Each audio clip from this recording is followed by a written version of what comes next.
take a breath. Let it in slow and deep, and let it out even slower. You're safe here. You're warm. And you are so very welcome. Let your mind begin to wander like mist curling low over a sleeping meadow. Tonight, we walk somewhere quiet where history whispers and shadows hum. Tonight, we tell the story of the lantern that never went out. Our story begins in a forgotten stretch of countryside where the wind knows every name and the soil remembers every footstep. The path is old here, unmarked by signs, not noted on any map. It winds between low, sheep-bitten hills, past hedgerows thick with blackthorn, and through grass that grows in silent, unhurried waves. At the edge of a shallow glen stands a crooked wooden post, cracked, bowed, and pale from countless winters. It leans slightly to the left, as though it listens to the secrets of the wind and the murmurs of the trees. Hung from that post is a lantern, and it glows, not brightly, not sharply, but softly. A hush of light, like a breath just exhaled. A quiet fire, golden and warm, even in rain, even in snow. No one remembers who hung it there. No one claims it, but everyone in the nearby village knows that lantern has burned for over 100 years, and not once, not even once, has it gone out. The village is called Elderby, a cluster of cottages pressed close for warmth, surrounded by endless fields, gentle streams, and the kind of silence that settles into your bones like wool.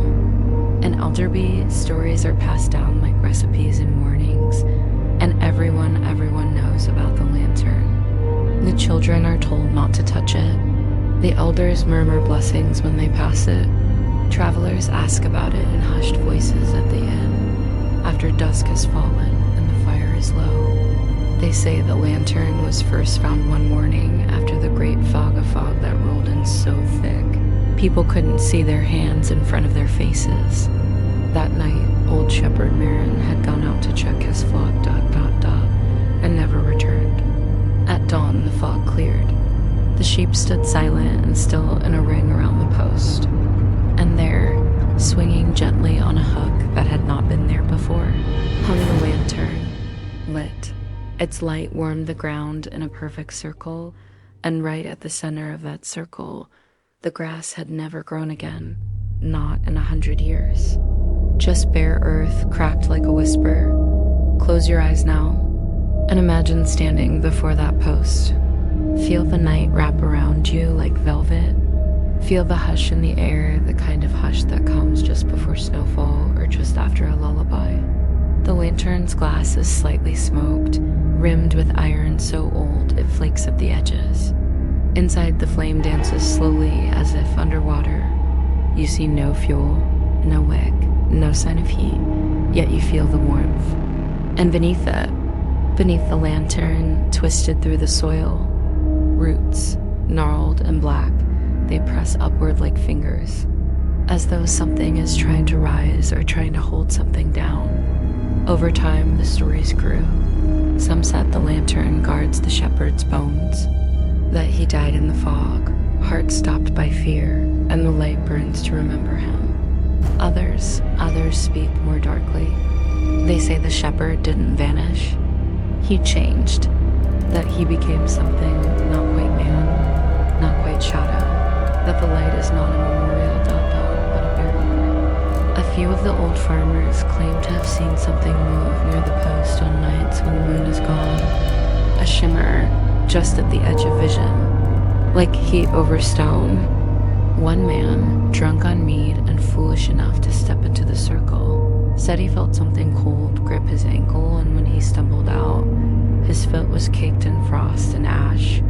He left the village the next morning, never spoke of it again, but even still, no one has ever touched the lantern, not in 100 years.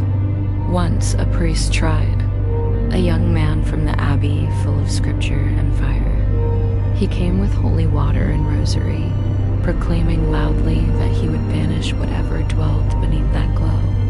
He stepped into the circle. The flame grew brighter, not wild, no, just clearer, like it saw him. He reached out, and then he screamed. Not from pain, no, from knowing. His scream was soft, almost curious. Like someone seeing something they'd never imagined and could never forget. They found him sitting outside the circle at dawn, humming a lullaby no one recognized. He never spoke again. The lantern burned on, still it burns. Through blizzard and storm, through wars and plagues, through nights when the stars vanish from the sky, its light never changes. Always the same soft warmth, always the same stillness. People who stand near it feel their heartbeat slow, their breath deepen. Some say it calms them. Others say it feels like sinking, like being pulled down into a dream you can't wake from. One old woman, Elspeth, claimed it shows her faces. When she was young, she'd sit a few paces from the circle and watch. She said, "They look like people you once knew, but they aren't. Their eyes are too quiet." No one believed her until she vanished one night. All that was left was her shawl laid neatly beside the post. And now the lantern waits. It sways gently as though in rhythm with the soil's breath. And beneath it, the roots grow deeper, older, hungrier. Tonight, the sheep have begun to return. Ghostly shapes in the field.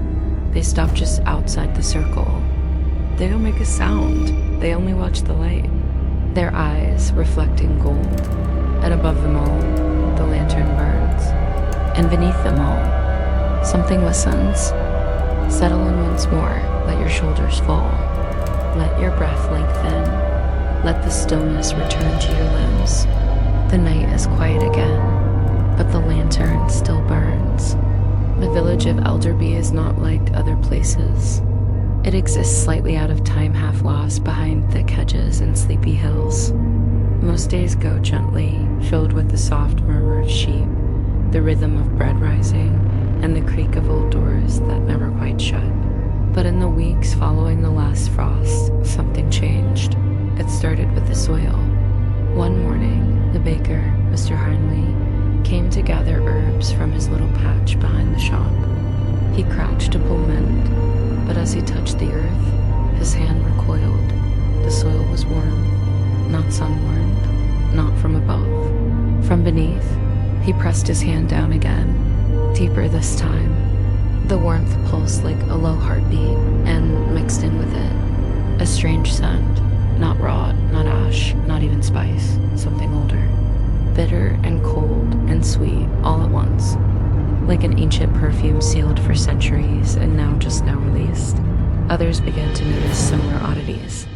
The school teacher, Miss Bellamer, found that the ink in her quill refused to dry. The letters she wrote blurred at the edges, curling into nonsense symbols. She claimed her students were falling asleep mid-lesson, every one of them, eyes open, mouths slack, as if something was drawing their thoughts elsewhere. They would awaken moments later, with no memory of sleeping, only whispering one word in unison. Below, the village clock tower began to chime out of time. 12 rings at midnight, 12 more at dusk, then none at all for 2 days. And each time the bells sounded, the lantern's glow brightened not harshly, but like the steady breath of something awakening. The roots beneath it shifted almost imperceptibly. A curl of earth here, a sigh of moss there, as if the land itself was remembering a story it had long tried to forget. Old Mother Dree, the midwife, began drawing maps. Not of the village, not quite. Her fingers, always trembling now, would scratch charcoal across linen napkins, scraps of wood, or the crusted panes of her windows. She said they were of tunnels that didn't exist. But when a curious child, young as Catan, followed one of the lines drawn on the schoolhouse wall and dug with his father's spade, he found stone, cold, smooth, carved with a spiral that turned inwards so tightly it hurt to look at. They covered it back up. The mayor told them to forget it. The child hasn't spoken since. As dusk falls once again, the lantern draws its watchers. First the sheep, then the wind, then the silence, and then the dreams. For the villagers have begun to sleep strangely. with bodies still as stone and breaths shallow and silent. When they wake, they remember things, but not their own memories. Visions of a man with hollow eyes wandering the fields, a room made of bone beneath the glen, a song hummed not with voice, but with teeth. Some villagers begin to lock their doors at night. Others begin to leave them open drawn to whatever stirs up the post.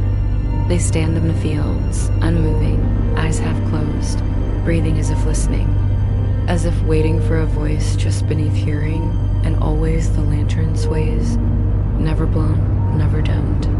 One night, a young couple, Kala and Bram, set out to leave the village. They packed only what they could carry, hushed and hurried. No one stopped them. Many had thought to do the same, but something always came up. A broken wheel, a storm, a forgotten child that didn't exist.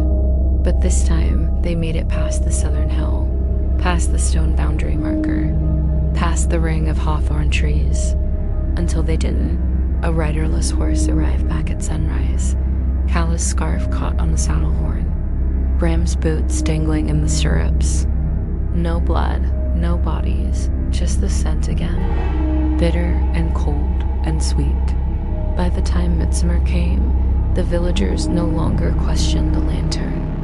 They adjusted to its presence like one adjusts to a ticking clock. It simply was a part of the land, a part of their bones. Children were no longer warned to stay away. They already knew. And the roots beneath the post had begun to bloom. Tiny white buds, pale as milk, began to form at the edges of the lantern circle. They unfurled without sunlight, opening only at night. Their petals shimmered like moonlight trapped in glass. The villagers began calling them shepherd sighs. They smelled of nothing. They moved with no wind. But when picked, they turned to ash in the hand. Elspeth's shawl remained by the post, folded, undisturbed. Some say they saw her again, not as she was, but how she might have been. Hair silver and endless, skin like wax parchment, her voice just beyond words. She stands in dreams, or at the edge of fields, or behind the glass when thunder rolls. And always, always, she is watching the lantern. Let yourself drift now. Feel the stillness gather behind your eyes. Let your breath fall into that slow, ancient rhythm. The rhythm of roots winding deeper, of lanterns swaying gently, of soft soil curling inward. The flame still burns. The watchers still gather, and something beneath the glen stirs. Let your breath slow again. Sink just a little deeper. You're doing so well. Let the hush return. Let the quiet hold you. You are safe in this dark, and the flame dot still burns. The time came when the villagers could no longer pretend. The land was changing, not in ways that shouted or screamed, but in a still, slow, ancient unraveling. Flowers that once bloomed only in spring now opened at night. Wells grew deeper. Reflections lasted longer than the face that made them, and beneath it, all the lantern swayed. One evening, quiet as any other, a tremor passed through the glen. It wasn't an earthquake, not a shaking, more a sigh. The kind of sigh a house might give when it's finally empty. The kind a grave might exhale when soil shifts. That same night, a shepherd named Arden, one of the few who still dared to tend the flocks near the post, saw something strange. Beneath the lantern, a thin line had opened in the earth. Not large, not more than the width of a finger, but deep. So deep. He dropped a stone into it, never heard it land, never heard a sound at all. He told no one. But the next morning, he was found asleep beside the lantern, eyes closed, hands folded, breathing shallow but steady. He would not wake for 3 days. When he did, all he said was, "There are steers." The village held a meeting rare in Elderby, where most decisions were made over warm tea or the quiet nod of age. But this time they gathered in the chapel. The priest read from a book no one remembered owning, bound in dark leather, heavy with dust. Inside, a passage had appeared. No one knew who wrote it, but the ink was fresh.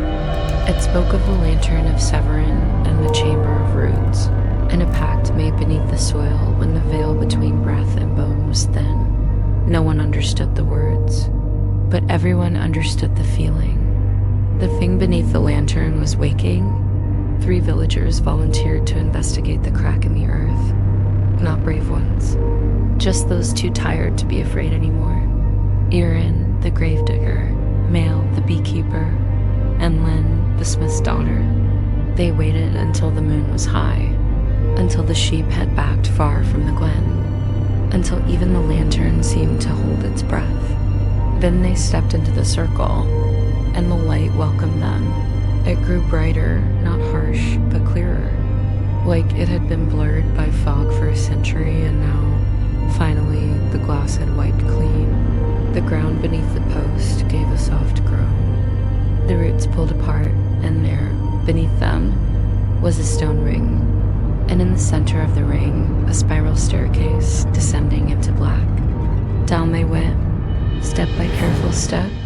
Their candles did not last long, but it didn't matter, for the walls glowed, not bright, not like the lantern, but softly. A pale luminescence, like lichen fed by secrets. The stone was etched all the way down with names. Thousands of them, each carved with care. Each name ended with the same tiny mark, a curved symbol that looked like an open eye. The further they descended, the older the names became. Some were in languages long forgotten, some not languages at all, and the stairs spiraled on, downward, always down. Above, the villagers waited. Some prayed, some sang old lullabies. One woman left a cradle at the edge of the glen, though her child had grown. The lantern flickered once, just once, and the roots twitched. Below, the air thickened, not unpleasant, just dense. Like walking through dreams, sound dulled, heartbeat slowed. They reached the bottom, a chamber, carved entirely from black stone.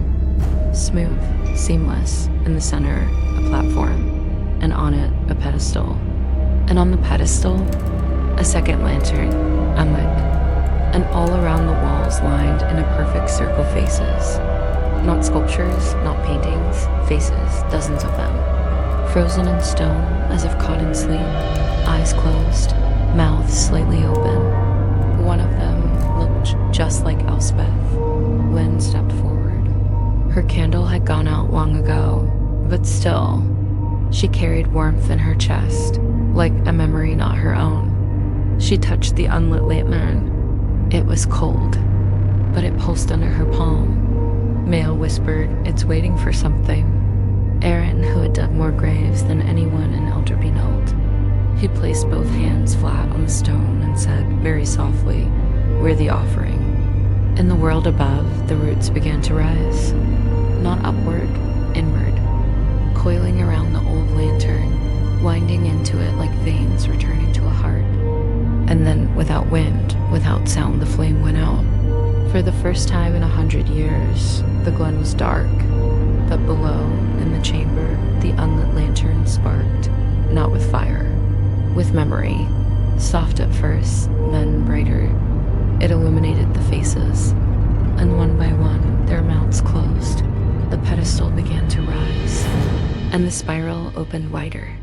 Above, the villagers did not scream. They did not run. They simply stood, still as statues, their eyes reflecting nothing. And all around the glen, the earth whispered, below, "Sleep now, just for a while. Let your breath rise and fall like roots in the deep. Let the weight of time settle into your chest. Let the spiral continue beneath your skin. The lantern has gone out, but another has taken its place. You're safe again. Feel the hush rise like mist from the soil. Let your breath soften, your fingers still. Your thoughts quiet as a moth's wing. Down here, there are no clocks. No time, only the spiral, only the slow drift. Down, the villagers of Elderby had always whispered of the lantern, but they never whispered of what came before it. Now, with the old flame extinguished, and the new lantern lit below the earth. The veil that had held memory at bay began to loosen. It began in dreams. Each villager on the night after the flame went out saw the same thing. A circle of 12 robed figures standing in the glen before it was ever called Elderby. A stone altar, a cradle of ash, a voice that spoke not in sound but in shape. Guard the gate, or the gate will unmake you. Mael, Lynn, and Aaron stood motionless in the chamber. They were not breathing, not exactly, but they were alive, held in a stillness that was not stasis, not death, a silence with intention, because now the lantern below was listening. The spiral in the floor began to shift. Where the steps had ended, stone now flowed like water rippling inward, unveiling a new path. This descent was narrower, more intimate, lined with bones, but not human bones, some too long, some too curved, some hollow, etched with runes, one disturbingly shaped like a child's arm, yet far too many fingers. Lynn swallowed hard, but she stepped first. She did not feel afraid, she felt remembered. The new chamber was smaller, round, low-ceilinged, lit not by flame, but by the faint glow of carvings on the walls. Not just names, no. Not even faces, stories, etched like murals, each panel glowed with soft color. Here, a village burning under stars. There, a man planting a lantern in the soil. Here, a beast shaped like smoke, wearing the face of a sleeping girl. And finally, a panel of 12 villagers, hands joined, each surrendering a part of themselves, a tooth, a memory, a name, a soul. Mael touched the mural. They made a pact. Aaron nodded. To hold it back. Lynn turned slowly. No, to hold it here. They all fell quiet. Then the voice returned. Not heard, felt, like a hand gently pressing between their ribs, guiding their breath. The lantern was never to protect you. It was to contain me. Above, the villagers began to forget their own names, their houses, the taste of bread, the sound of wind, not lost, just traded, and sleep they gave it willingly.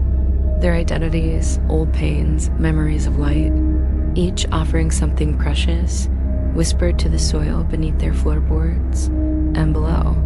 The new lantern burned brighter, not gold, but deep green, the color of root water, of moss and shadow, of hunger made patient. The pact was breaking, not from carelessness, not from rebellion, but because the cost had come due. Centuries of quiet keeping, centuries of memory sacrificed. And now the vault was full.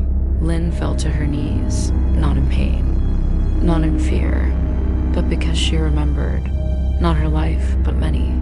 She had been here before, many times, each time with a new name, a new shape, each time one of the 12, the guardians, the feeders, the gatekeepers, and now the gate was open. A soft wind stirred from the new corridor, impossibly cold, carrying a smell both floral and foul, and a sound, not footsteps, not breath, something more primitive, the sound of unmaking. Lynn stood, looked to Mael, to Aaron. They nodded, not to flee, not to fight, to finish the pact. Each stepped forward to the edge of the spiraling gate. Each placed something of themselves into the stone. Mael gave his voice, Aaron gave his eyes, Lynn gave her name. The carvings on the wall pulsed once, twice, then dimmed. In the glen, the villagers sighed in unison, a long, low exhale, as if waking from a dream that had lasted generations. Some wept, some laughed softly, some simply closed their eyes again and let the stillness return. The new lantern pulsed gently below, not as a warning, not as a barrier, as a reminder of the 12, of the pact, of what waits beneath memory. Rest now, the spiral turns. The roots hold strong, the soil remembers, and the lantern, ever burning, listens. You're still here, still sinking. Good. Let yourself feel the hush behind your heartbeat, That low, slow rhythm, like old footsteps on stone. You are not lost. You're simply beneath. The story now slides further back, before Lynn, before the 12, before the stone circle, before even the glen was green. This was the time of the first keepers. They had no village, no words. They moved like whispers between trees and carved their prayers with bone. But they knew light. They knew it as a gift, yes, but also a trap. The first light was not fire, not a sun. It was a presence, a watching. And where it watched, things began to live, and then slowly unravel. It arrived not from sky, but below. A soft pulse in the earth found one night when the stars refused to shine. A group of silent ones, keepers of forgotten paths, gathered at a clearing of hollowed trees. And there, from the moss and bone, it rose, not with noise, but with a feeling like being seen in your sleep. They did not speak, but they understood. This light wanted stories. It fed on memory, not in violence, not with teeth. It invited memory. It asked, what did you love? What did you lose? What do you fear to forget? And those who answered forgot. And in forgetting, they became part of it. The first keepers did not run. They did not seal the light away. They worshipped it. They believed forgetting pain was peace, that surrendering self-made room for eternity. But over time, those who fed the light began to vanish, not in body, but in shape. Their faces blurred. Their shadows stretched wrong. They moved like heat off stone there and not there.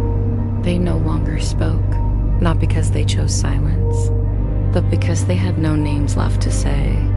The remaining keepers built the first lantern, not from glass or iron, but from remembered things.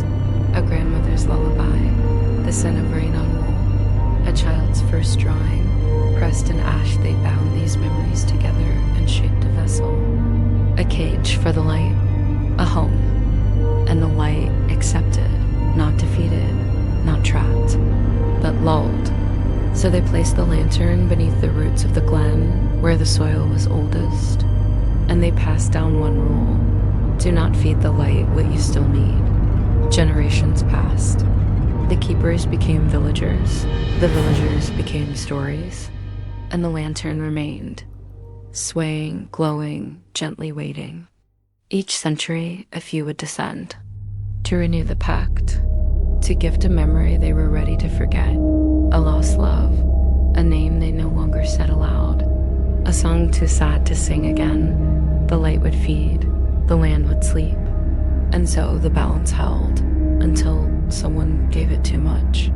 A full name, a full self, willingly, and the lantern grew brighter, and the roots began to twist, and the light remembered itself.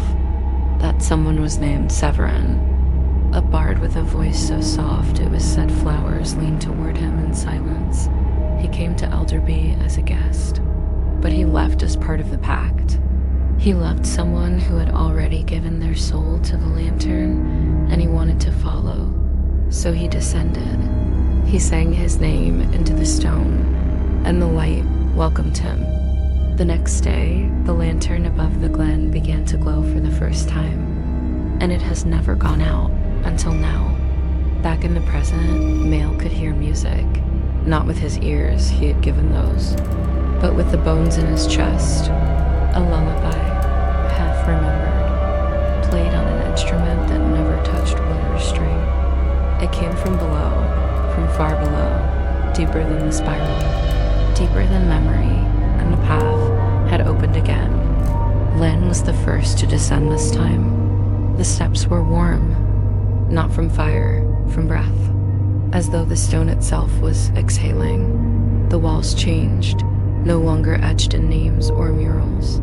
Now they were smooth, reflective, and in each curve she saw herself, not as she was, as she had been.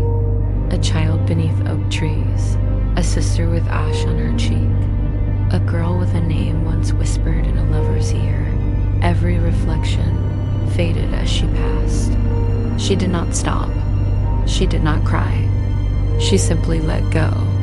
The chamber at the end of this descent was circular, yet vast bigger than the chapel above, bigger than the glen. It could not fit here, but it did. At its center, the source lantern, the first, still pulsing, still hungry, still watching. It saw Lynn, it saw Mail, it saw Aaron, and it remembered itself. Rest now. You've seen what lies beneath the spiral. You followed the song into silence, and the flame has turned to gaze back at you. Let that gaze rock you gently. Like the swing of an old lantern in windless air, you are not alone. You are simply known. Sleep in the memory of things you've never lived. Sleep in the hush before story. You're doing beautifully. Sink with me. Let the weight of your limbs go slack. Feel the hum below your ribs low, patient, like a lullaby sung by the bones of the earth. You are not falling. You're being held. The source lantern no longer swayed. It watched. Suspended in the center of the ancient chamber, it pulsed a color that could not be named. Not quite green. Not quite gold. Somewhere between root and echo. A color that tasted like forgotten birthdays and smelled faintly of old parchment and milk left too long by the fire. It did not cast shadows. It collected them. Lynn stepped forward.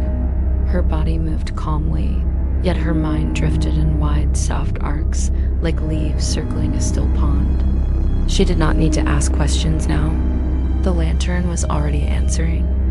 Images filled the air, not shown, not spoken, imparted. A forest without seasons. A village built in reverse from rooftops to roots. A child whose tears carved doorways in stone. And then, the face of Severin, the bard who gave everything. His eyes were made of song. His mouth moved, but instead of words, the sound of wind through reeds escaped. He was no longer a man. He was the memory of longing, wearing a body like borrowed clothes. The lantern had not imprisoned him. It had become him. Each person who gave too much became its shape. It was not evil, not cruel, just endlessly, quietly hungry. Mail and Aaron joined the circle. They did not speak. There was no need. Each of them began to lift their hands, offering what remained. Mail, his heartbeat. Aaron, the rhythm of his footsteps. Lynn, the shape of her last thought. These were not sacrifices, they were surrenders. Like setting down a heavy satchel you no longer needed to carry. The lantern flared not brighter, but deeper. Its glow sank into the floor, into the stone, into the veins of the roots that pulse beneath the world. And in that stillness, something stirred above. Back in the village of Elderby, the wind returned. Not strong, just a breath. But it carried something no one had heard in generations. Laughter. A child giggled in her sleep. A grandfather hummed a tune no one had taught him. A widow remembered her husband's hands just once and smiled. The lantern's hunger had turned to comfort. Lynn, Mail, and Aaron knelt together. They did not dissolve. They did not vanish. They became part of the root, not buried, woven in, memory not lost, but stored, kept, guarded. They were now the new lantern keepers, but not trapped in stone and flame. They were part of the soil's knowing. Above ground, the original lantern, the one on the shepherd's post lit again. Its flame was small, steady. The villagers gathered. No one asked what had changed. They didn't need to. They simply stood in the hush of the glen, watching the soft glow sway. And one by one, they began to hum. A melody no one remembered learning, but everyone somehow knew. And far, far beneath them, in the silence where light curls like moss and memory hangs in the air like desmotes, the source lantern rested, not silent, not hungry, just listening. Now, so should you. Close your eyes a little more. Let the edges of thought blur like morning fog. You've heard the story. You've walked the spiral. And now you know the lantern never went out, because it was never just a flame. It was a feeling, a promise, a quiet kind of watching that holds the world together. You are safe. You are remembered. You are rooted. Sleep. The light still glowing, still watching. Let your breath slip into its rhythm slow, low, like the swing of an old porch door in windless dusk. Tonight, we stay soft. We stay close to the roots. It had been 7 nights since the lantern relit. The villagers of Elderby no longer spoke of it in whispers. They simply accepted its glow the way one accepts a season. It was part of the land again. But not all stories are finished when the flame returns. Some just change shape. On the 8th morning, a child named Corin wandered to the post where the lantern hung. He had wide green eyes, knees dusted in moss, and a habit of walking barefoot through fog. He wasn't afraid of the lantern. He never had been. That morning, he found something strange. Beneath the post, buried just at the surface, so recent the soil still smelled warm, was a seed. Not large, no bigger than a pearl, but veined with green light and warm to the touch. Corin turned it gently in his hand, and in that moment, the fog around him shifted, only slightly, a breath, as if something old and drowsy had just turned over in its sleep. Corin didn't speak of it to his mother, or his grandmother, or the miller's boy who followed him sometimes through the fern trails. He simply placed the seed in the inside pocket of his wool vest, and that night he dreamed. In his dream, Corin walked not in Elderby, but beneath it. The paths twisted like vine-soft moss walls, and ceilings made of memory. At the center of the path, a voice spoke without sound. The root needs a keeper. The next day, Corin began to dig. Not deep, just a little patch behind his cottage where the mushrooms curled in rings. He placed the seed in the soil and waited. He didn't water it, didn't speak to it, just sat by it, morning and dusk, humming soft tunes he didn't remember learning. And it grew. First a sprout, then a stalk, then a flame, not burning, not flickering, but alive. A green fire shaped like a fern unfurling. It did not light the yard. It lit the space between things, edges of rocks, folds in bark, the quiet curve of snail shells. Villagers began to notice. Not the plant, though some caught its glow from the corner of their eye. What they noticed was how sleep came easier, how dreams were softer, how old arguments faded, how the dead came gently into memory, no longer as wounds, but as songs. Grandmother Brenna, who hadn't spoken in years, whispered one night, "It's beginning again." No one asked what. They didn't need to. They felt it too. Corin kept watching the plant. It never withered. It never bloomed. It just kept slowly, patiently, remembering. On the 13th night, Corin heard footsteps outside his window. He didn't look. He didn't need to. He knew who it was. Lynn. Her form not solid, but not ghostly.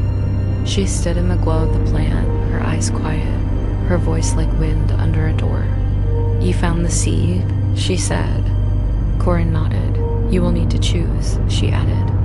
Then she turned and was gone. The next day, the plant spoke. Not in words, in whole. Corin felt it in his chest, a knowing, a direction. The roots beneath Elderby were stirring again, not in anger. Not in hunger, in preparation. For what? Even Corin didn't know. But he was not afraid. He was ready. That evening, under a sky without stars, the lantern by the post pulsed once, softly, not as a warning, not as a farewell. As a signal, the spiral had turned. The story was unfurling again. Let your eyes grow heavy. Let your breath tangle with root and leaf. You are not just listening now. You are part of this place. You carry a seed too. You just haven't planted it yet. Sleep in the soil of old stories. Sleep in the hush beneath the light. You're still here, good, still drifting gently, like a leaf caught in the tide of a dream. Let your shoulders soften. Let your jaw slack. Let the hush beneath the hush take over now. The story hasn't ended. It's just rooting deeper. Corin rose before dawn. The fog had thickened that morning, low and silver like the breath of something old and sleeping just beneath the village. The green flame plant at the back of the cottage had not grown taller, but its roots now curled visibly across the soil like fingers searching in sleep. And from beneath those roots came the pull again, not a sound, not a call, just that soft, invisible tug behind his ribs. Like remembering a face from childhood and not knowing why it makes you ache. Corin didn't hack anything, just slipped on his wool vest, tucked a pinnacone in his pocket, and followed the roots. They led him to the glen. The same glen where the old shepherd's lantern still swayed, glowing that steady, unnatural gold. No one else was there, but the trees seemed to notice him. Their branches didn't move, but their shadows adjusted, as if stepping politely out of the way. And there it was, at the base of the shepherd's post, hidden behind a curl of ivy and stone, a new opening. Not a spiral staircase like before. This was a hole, perfectly round, lined in smooth black stone that shimmered faintly in the lantern light. Corin didn't hesitate. He stepped into the dark. The descent was quiet, no echo, no footsteps. Just breath and pulse and that gentle, constant pull. It wasn't long before the air changed, cooler, not cold, just deeper, like being inside a library that had never been opened, where every book was bound in moss and every page had forgotten its words. He reached the bottom, or maybe it was the center. It was hard to tell. The space was a dome, lined with carvings, not of people, but of moments. A mother handing over a ring, a man crying over a name carved in a tree, a child placing a toy on a windowsill and never returning. Each carving pulsed faintly, as if alive with unspoken memory. In the center of the chamber, a pool, still, black as oil, but glowing from beneath green gold, like the seed had been. Corin knelt by its edge and saw his reflection, not just his face, but every version of himself, tiny, older, laughing, crying, angry, silent, all of them looking back. And behind them all, the shape of the source lantern resting deep below the surface. Then a voice, not from the air, not even from the pool, from inside his own remembering. You have carried a seed, you may now plant a root. Corin swallowed, unsure if he was meant to speak, but his hand moved on its own. He reached into his vest, removed the pinnacone, and without quite knowing why, dropped it into the water. There was no splash, only a hum, low, vibrating through the floor, through his teeth. And then the pool began to grow warm, bright. The green gold light surged, not violently, but like sunrise, soft, total, patient, and when it dimmed, something stood in the center of the pool, a girl, his age, eyes the same green, hair tangled with moss and whispers. She didn't speak, just smiled, and offered him her hand. He took it, and when he blinked, he was back in the glen, but not alone. The girl stood beside him, holding the new lantern, not made of brass, not glass, but living wood. Its handle twisted like vine, its light soft as breath, and in the center of the flame, a tiny pinnacone, still glowing, still remembering. From that day on, the villagers began to call Corin the lantern bearer. And the girl, no one could quite say if she was real, but she was always seen near the edge of the woods, singing songs no one taught her, and dreams grew sweeter, and pain grew quieter, and the roots beneath Elderby, they were awake again. Rest now. The lantern is lit, the roots are calm. You followed the pull. Let that warmth in your chest settle. Let your thoughts wander off like rabbits in tall grass. You've walked with memory. You've seen the shape of forgetting. And still, you've returned. Sleep? You're still wrapped in the hush. Still warm beneath the folds of the tail. Breathe in and let it out slowly. Like mist curling over forest stone, you are safe in the roots. And the story deepens. The days passed softly after the new lantern was lit. Corin and the lantern girl, whom the villagers began calling Wren, were often seen wandering the borders of Elderby, sometimes together, sometimes apart, but never far from the glow. The green flame lantern pulsed with a rhythm all its own, not daily, not nightly, but in tune with something older, something deeper. It lit brighter when stories were told, flickered faintly when lies were spoken, and hummed sweetly when someone remembered a name that time had nearly erased. But peace like dew doesn't always last past morning. One twilight, when the trees held too still, and even the birds forgot to sing, the whispering began. It came not from mouths, but from stones, from bark, from the air between door frames. A single name, spoken not as speech, but as echo, Thalwyn. Soft, like breath fogging a mirror, Corin first heard it in a dream. A path of silver roots beneath his feet, a crow perched on a cradle, and that name again and again, like a drumbeat made of fog. Thalwyn, Thalwyn, Thalwyn. When he woke, the lantern at his bedside had dimmed, but not gone out, not yet.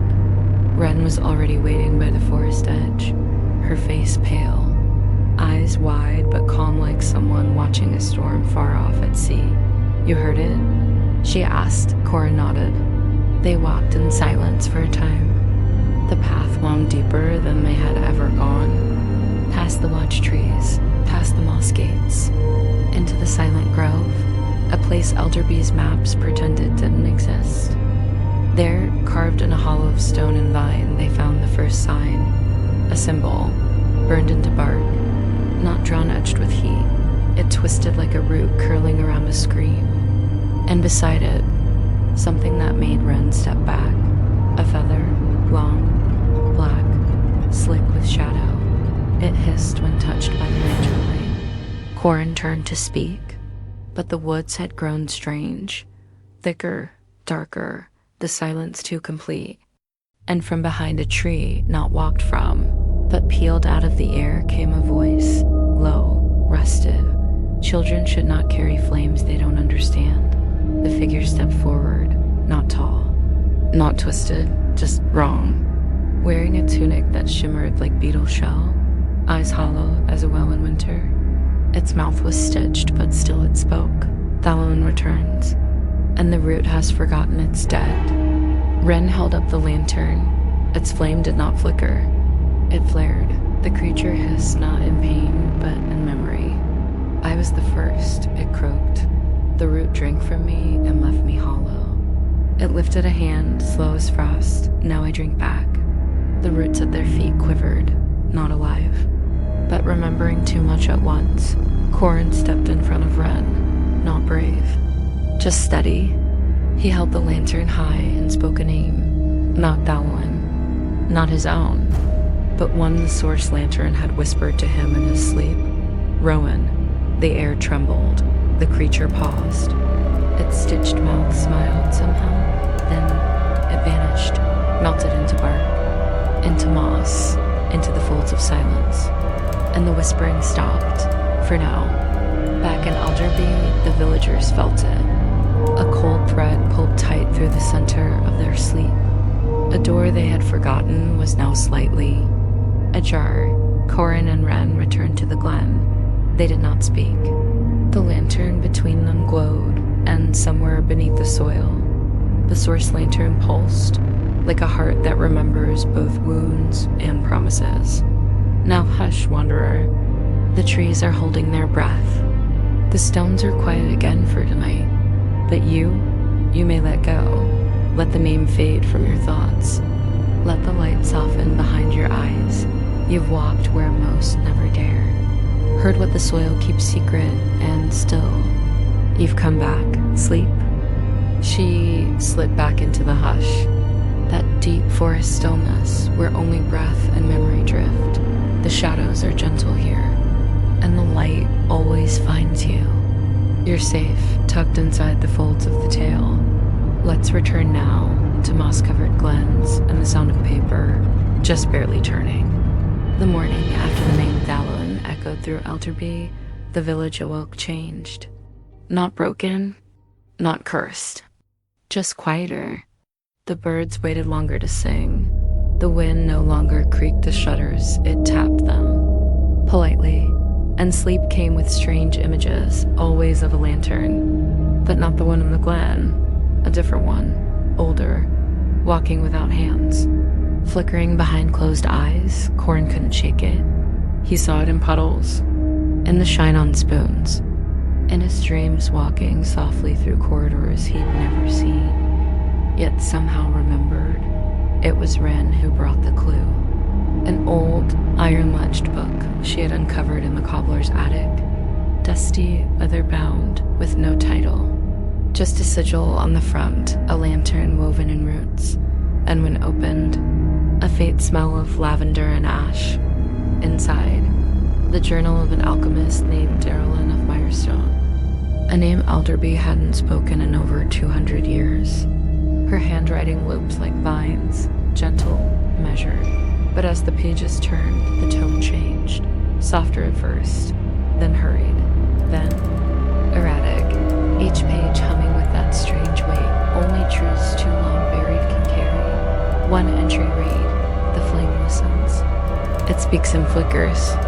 I've recorded 16 symbols so far, each one appears after sleep."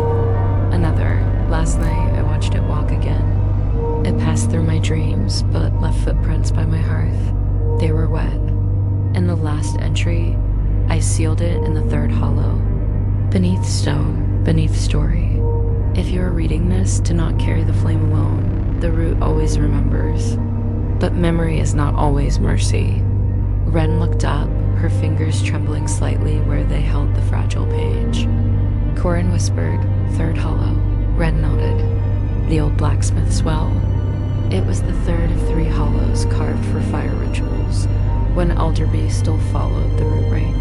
Corin felt it then, the pull, stronger than before. It curled behind his ribs like a rising tide. That night, they returned to the well, now long filled with stones and thorns. They didn't speak. They simply cleared the bramble, peeled back the earth, and found the seal, not a lock, a warning. A ring of runes scrawled in silver ash, not meant to keep something out, meant to keep something in. In the center, a lantern, blackened, its glass fogged from the inside. And on the rim, etched so faint it nearly disappeared, lantern of the unspoken dream. Corin reached for it. The moment his fingers brushed the iron, the runes flared, then dimmed. The lantern pulsed once, then hissed softly as if exhaling after a long, bitter sleep, and the world around them blinked only for a second. But when it returned, the glen had changed. No longer night, no longer day. A twilight beyond time, where sound fell slow and color bled gently across the edges of sight. And above them, the stars spun in quiet circles, familiar, yet wrong. Wren whispered, "We're in the lantern's dream." Corin didn't ask how she knew. Some truths speak without language. He looked around. The trees held faces, not carved-grown. Eyes closed, mouths sealed with ivy. Each tree, someone once forgotten. And deeper in this soft nightmare came a whisper. Not from within, from the lantern itself. It spoke not in words, but in dream shapes. A candle snuffed underwater, a child knocking at a door that no longer exists. A mouth sewn shut not with thread, but with memory. And the message was clear. "You woke me, now you must carry what I could not." Corin lifted the black lantern. Its flame flickered to life cold and violent. It cast no shadow, no warmth, but it revealed truths. And through its glow, he saw Wren's reflection flicker. Just once, not a girl, not a spirit, but something older, dressed in borrowed skin. She smiled, sad, soft. "I was its last dream," she said, "and now I think I'm waking up." Corin reached out, touched her hand, warm, still healing. fading at the edges. As the lantern's light grew, her outline softened, not disappearing, becoming part of the glow. Then the stars overhead stilled, the wind returned, and the hush broke. The world blinked again, and they stood in Elderby, by the well, in the dark, but different. The lantern of unspoken dreams, quiet now, its glass clear, its weight less heavy. And beside Corin only a whisper of REM. The villagers felt it again, that cold red now pulsing faintly in rhythm with the old stories. And sleep returned, but with it came stranger dreams, of doors with no hinges, of names without sound, of lanterns walking softly beneath their beds. Rest now, listener. Your part in the dream is done for tonight. The flame watches, the soil forgets. But you remember just enough. Let the hush gather again. Let your body sink. Let your thoughts drift into that still place behind the eyes. Sleep